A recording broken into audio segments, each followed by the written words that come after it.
안녕하세요. 백기랑입니다. 4차 산업과 핀테크에 대해서 공부를 하고 있죠. 오늘 네 번째 시간으로 핀테크 산업의 명암에 대해서 한번 살펴보도록 하겠습니다. 기술의 발달을 저는 굉장히 옹호하는 편이고 굉장히 좋아하는 편입니다. 하지만 모든 기술의 발달이 우리를 행복하게만 만들어주는 건 또 아니죠. 그리고 기술의 발달은 늘 또 많은 폐해도 양성을 할 수가 있습니다. 핀테크 역시 마찬가지인데요. 핀테크 산업이 발전하는 만큼 또 소홀하게 이긴다면 문제가 생긴 요지들을 미리 알아낸다면 또 저희가 좀 더 안전해질 수 있는 상황을 만들 수가 있겠죠. 명함을 통해서 핀테크 산업에 어떤 또 문제가 있는지도 한번 살펴보는 시간 되어보면 좋겠습니다. 자, 핀테크 산업의 명함. 첫 번째 우리가 얘기할 거는요. 법과 제도 부분을 빼놓을 수가 없을 것 같아요. 왜냐면 실제로 우리나라 지금 핀테크 사업을 가로막고 가장 큰 게 이 법과 제도 부분인데요. 예를 들면 금산분리법이라고 들어보셨는지 모르겠습니다. 금융회사하고 일반 기업은 분리가 돼야 된다. 즉, 금융회사는 금융업만 해야 된다는 거죠. 그래서 국내에 이제 자본을 많이 갖고 있는 회사들이 현재 금융업에 뛰어들지 못하고 있는 부분도 있는데, 물론 이제 이것이 이제 거대 금융회사와 거대 자본이 결탁을 해서 폐해를 양성할 수 있다는 전제 때문에 만든 건 사실인데, 그 때문에 또 많은 또 사업들이 힘들어지는 것도 사실이거든요. 그런 면에서는 이런 대표적인 것들이 미래의 사업에 좀 안 맞을 수 있기 때문에 법과제도 어떻게 바꿔야 될 것인가를 한번 고민해보는 시간 되면 좋겠고요. 이 핀테크 산업을 빼놓을 수 없는 가상화폐, 앞으로 어떻게 될 것인가, 이론에서 우리가 어떤 폐해를 느낄 수 있을까를 또 살펴보는 거 중요하고, 또 가상화폐에 또 포함돼서 넓혀졌던 블록체인 기술의 한계 때문에 생겨날 수 있는 문제, 또 앞으로 어떻게 돼야 되는지 한번 살펴보는 시간 만들어 보겠습니다. 먼저 핀테크 발전을 가로막고 있는 법과제 중에 인터넷 은행이라는 부분이 있는데요. 카카오뱅크, K뱅크 같은 산업자본이 금융회사 될 수가 없다는 은산분리 이런 것들이 있죠. 자, 4월에 영업을 했지만 K뱅크 같은 경우에는 이제 대출도 중단하고 정치권 때문에 이제 많은 방어를 하다 보니까 사업 제대로 안 되고 있죠. 자, 이런 것들이 61년도에 만들어진 법과 제도인데요.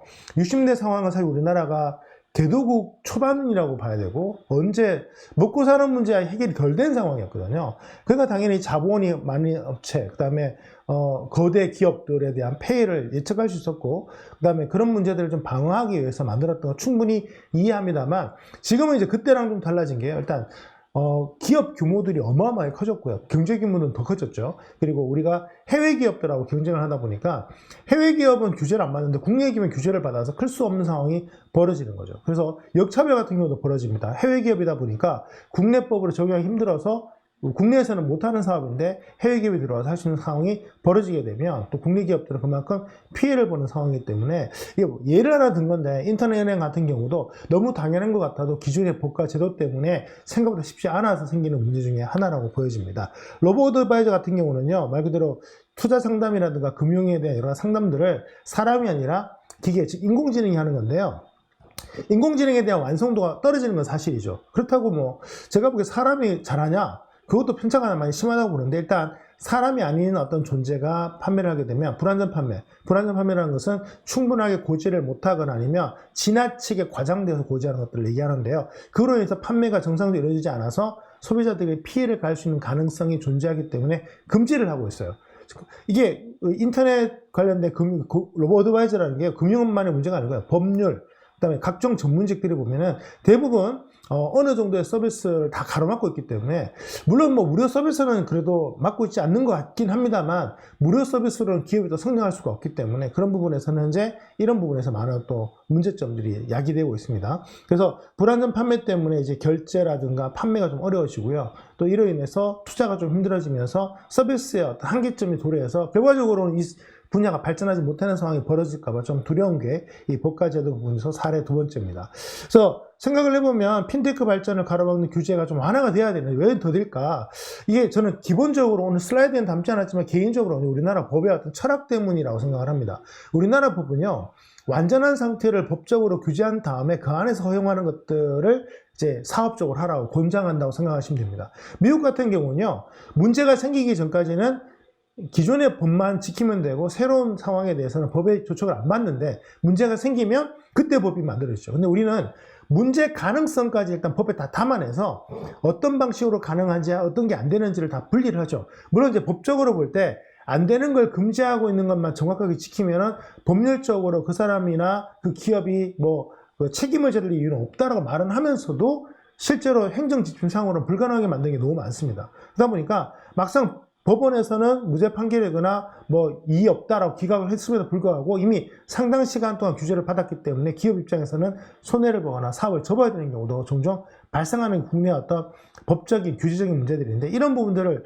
바꾸려면 기본적으로 이 법을 다루는 공무원들하고 그다음에 국회의원들이 법을 만드니까요. 그 점에서는 우리나라 법에 대한 문화가 송두리째 바뀌어야 되는데, 전 그 점에서는 사실 굉장히 부정적이에요. 이 법의 문화들이 워낙 보수적이고 굉장히 공고하기 때문에, 그런 점에서는 많은 핀테크 기업들이 해외로 나가거나 아니면 해외 기업들이 들어온 쪽으로 아니면 국내에서 자생해서 커지기는 좀 힘든 면이 있지 않나라는 생각을 합니다. 그런 점에서는 핀테크 산업협회장님의 얘기에 따르면 신용정보 같은 걸 좀 더 접근 쉽게 해주면 좋겠다. 뭐 개인정보에 대한 법들도 있는데요. 지금 우리나라 개인정보 같은 경우는 사실 사업을 하라는 거지 말라는 거지 좀 애매할 정도로 규제가 심하기 때문에 아직은 이 규제 완화에 대해서는 좀 더 예원한 게 사실이고, 더 대폭적으로 하지 않으면 핀테크 산업에서 국내 기업들이 생존할 여지가 별로 없다는 점 말씀을 드리고 싶어요.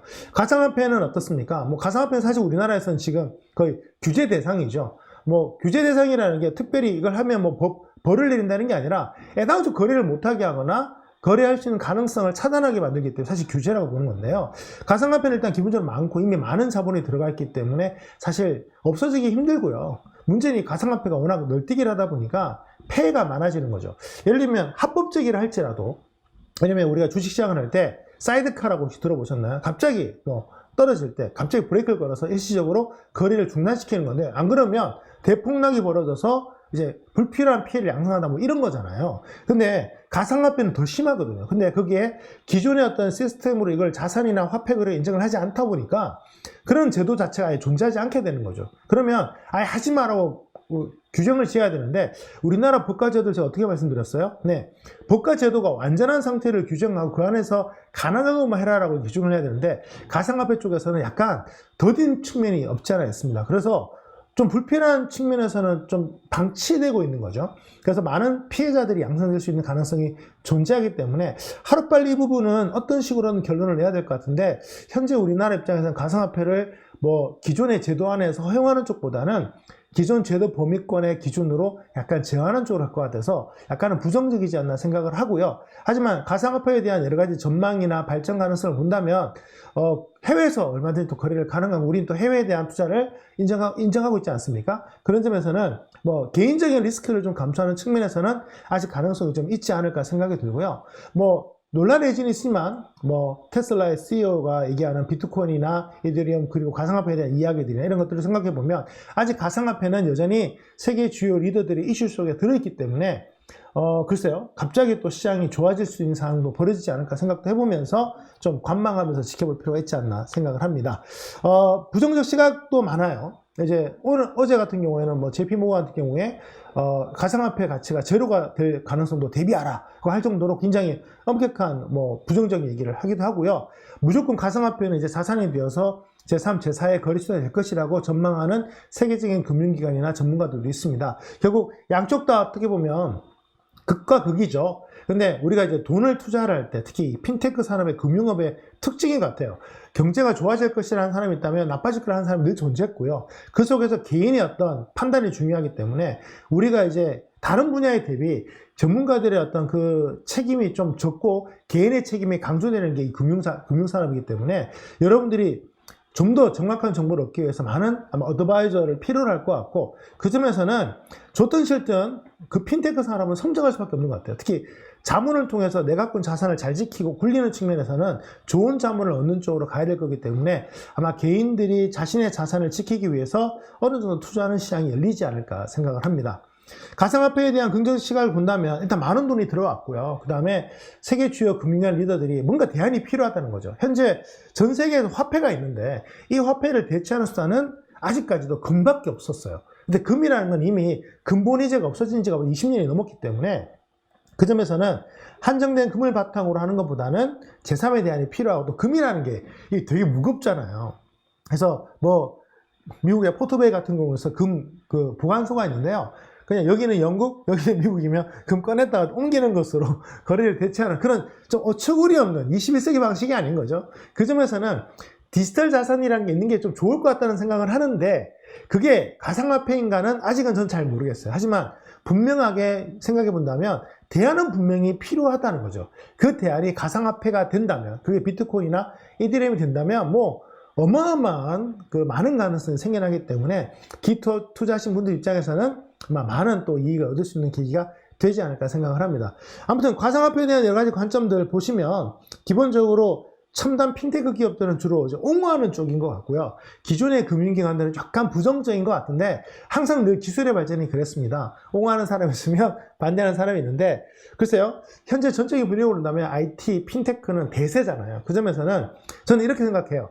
가상화폐 옹호론자들의 말처럼 완벽한 화폐가 되지 못하지만 가상화폐는 분명히 일정한 포션을 차지할 것이다. 지금보다는 글쎄요. 조금 더 커지지 않을까 생각을 하는데 그 속도가 지금처럼 빠르지는 못할 것 같아요. 왜냐하면 등락 자체가 있기 때문에 그런 점에서는 장기적인 관점에서 본다면 가상화폐가 갖고 있는 많은 매력들이 있기 때문에 어느 정도 측면에서 이 부분에서 우리가 인정할 수밖에 없는 영역이 생겨나지 않을까 생각합니다. 핵심 포인트는 이거죠. 이제 이 가상화폐 같은 경우에 자산으로서의 가치가 있느냐, 화폐로서의 가치는 제가 보기엔 지금 없어졌어요. 자산으로서 가치가 있느냐를 좀 봐야 될 것 같고, 두 번째는 기존의 금융주체들이 얼마나 허용하느냐가 굉장히 중요할 것 같고요. 또 그 과정에서 기존의 화폐가 갖지 못했던 장점들이 분명히 존재해야 되는데, 기존 화폐는 그래도 웬만한 인플레이션, 디플레이션이 오지 않고서는 화폐 가치가 그렇게 변동이 잘 없는데요. 가상화폐는 경제 규모와 상관없이 막 등락이 심하다 보니까 이런 부분에서는 좀 리스크 대신 거래가 쉽고 그 다음에 글로벌하고 좀 표준화되었다는 측면에서는 긍정성이 좀 존재하기 때문에 분명한 것은 부정성보다 긍정성이 압도적으로 많을 때 모든 기술은 소비가 되고 확산되기 때문에 그런 점에서는 많은 핀테크 스타트업 기업들이 이런 편의성들을 많이 개발을 한다면 가상화폐도 어느 정도 확장될 수 있을 가능성이 생겨나지 않을까 생각합니다. 이 가상화폐들은 지금까지 블록체인 기술을 통해서 만들어졌는데요. 자, 이제 암호 전문가들의 얘기를 들어본다면 블록체인 기술은 완벽한 기술이 아닙니다. 암호의 어떤 기술적인 측면에서 보면 사실 그렇게 복잡한 기술이 아니에요. 블록체인 기술의 최고의 강점은 기존의 암호나 보안 기술의 관점을 달리했다는 거죠. 즉 너도 알고 나도 아는. 예를 들면 앞에 물건이 있어요. 저희가 둘 다 보지 않은 상태라면 보안 기술이 막 들어가겠죠. 근데 둘 다 보고 있으면 제3자가 가져가는 걸 놔두겠습니까? 당연히 맞겠죠. 이런 거죠. 그 점에서는 서로가 정보를 갖고 있자. 비교해보자는 측면에서는 굉장히 획기적인 기술적인 어떤 접근입니다. 아마 우리가 이제 기술 전문가들은 이런 것들이 무슨 기술적 접근이냐 얘기할 수도 있지만 저희가 뭐 경영 컨설팅이나 비즈니스 컨설팅을 해보면 기술의 다른 관점에서도 사업을 바라보는 게 굉장히 중요하기 때문에 그 점에서는 블록체인 기술은 어느 정도 이제 관점이 좀 다른 그런 암호 기술이었고 상당히 많은 기업들이 지금 쓰고 있고 암호화폐로 시작됐지만 많은 분야에서 현재 블록체인 기술이 접목되고 있다는 점에서는 암호화폐의 미래보다는 블록체인의 미래가 밝다고 생각해요. 대신 금융거래 자체가 블록체인으로서 갈 거냐는 좀 다른 문제입니다. 실제로 블록체인 기술을 연구를 해보면 실제 허점이 존재하는데요. 제가 앞서도 잠깐 설명을 했지만 국가 단위의 해커 집단이 이 정도의 이제 관리를 하게 되면 블록체인은 얼마든지 해킹이 가능하고 실제로 지난 10년 동안 혹은 지난 뭐 1년 동안 블록체인 기반 가상화폐들이 해킹당한 사례를 보면요. 매년 액수가 늘고 있어요. 그렇게 완벽하다면 사실 해킹이 덜어져야 되고 줄어들어야 되는데 늘고 있다는 측면에서는 액수가 느는 것은 뭐 거래액이 크니까 액수가 는다고 하지만 빈도수도 높아지고 있습니다. 그런 측면에서 본다면 블록체인 기술은 화폐 거래에 있어서는 좀 한계가 있는 기술이다. 그 점에서는 앞서 얘기했듯이 어느 정도 공개하고 그다음에 그런 어떤 가치적인 측면보다는 신용 측면, 확인 측면에서 접근한다면 블록체인 기술은 아직도 성장 여지가 많은 기술이라는 점에서 좀 많은 기업들이 이걸 바탕으로 서비스를 개발할 것 같다 말씀을 드리고 싶고 미래 산업을 본다면 우리가 이제 주식이 이게 진짜 주식이냐 그 다음에 저 작품이 진짜 작품이냐 이런 부분에서 인증하고 보호하는 측면에서는 블록체인 기술들이 많이 좋아질 것 같고요. 그 다음에 서로가 공인해야 되거나 서로가 확인해야 되는 부분에서도 블록체인 기술은 좀 손쉬운 기술로 보여지기 때문에 많이 확산되리라고 봅니다. 하지만 이제 앞서 말씀드렸다시피 그런 기술적인 한계가 존재하기 때문에 최근에는 블록체인 기술과 기존 기술을 결합을 해서 블록체인이 강한 분야는 그대로 두고 블록체인이 약한 부분은 암호화를 시켜서 이중으로 체크하는 경우가 생겨나는데요. 아무튼 이렇게 되면 좀 불편해지는 건 사실인데 모든 비즈니스가 그렇듯이 무조건 좋아진다, 무조건 나빠진다가 아니라 좋아지는 측면 대비 불필요한 것들이나 불편함이 좀 약하다면 그런 기술들은 쉽게 소비될 것이기 때문에 블록체인 기술은 아직까지는 장밋빛 전망 속에 있다는 점을 여러분께 말씀드리고 싶어요. 이렇게 간단하게 양쪽 논리를 제가 비교를 해봤는데요. 뭐 어느 게 정답이다는 제가 이 시간을 통해서 말씀드릴 수는 없을 것 같습니다. 하지만 각각의 장단이 명확하기 때문에 좀 더 깊이 연구를 해보시면 이 분야에서는 이건 분명히 긍정적일 수밖에 없어 라는 결론을 당연히 내릴 거고요. 마치 이런 거겠죠. 특정 지역의 부동산에 대해서는 오를 수밖에 없는 걸 인정을 하지만 대한민국 모든 부동산에 대해서는 나도 몰라요 가 되는 거죠. 그런 측면에서는 여러분의 어떤 관심 분야를 좀 더 초점을 좀 좁혀보신다면 지금 저의 이런 애매모호한 태도가 아닌 여러분만의 분명한 태도를 좀 더 확인할 수 있지 않을까 생각하고, 또 그 정도의 또 전문성들은 비록 저희가 이번 5차 시를 통해서 제공을 못 해드리더라도 개인적인 학습을 통해서 꼭 접근해 보셨으면 좋겠습니다.